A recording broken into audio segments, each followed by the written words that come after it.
Live and Style with Gandang Ricky Reyes would like to thank the following: Tinapayan Festival, Kusina ni Kambal, Kapitan Moy, Chow Express, X-Mart, Vida Doria. Mga ka-Q, mga kagandahan, umaasa po ako ng umagang ito ay naging magandang inspirasyon para sa inyong lahat na dapat matuto tayong lumaban sa mundo. Lahat ng klase ng laban ay lalabanan natin. I would like to say thank you to Isa Calzado, to Bebet Orteza, to Maritoni Fernandez, and to Lani Cruz.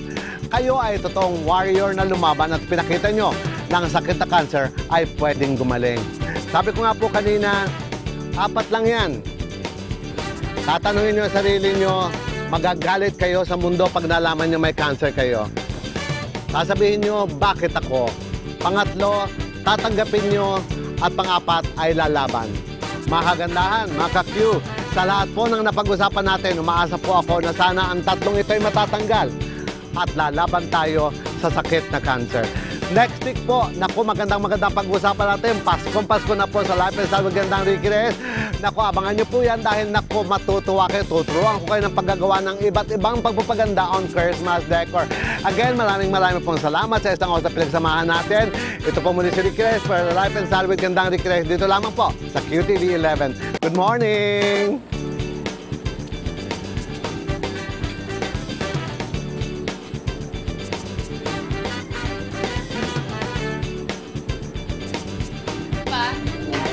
Ini-interview ko ang sarili ko.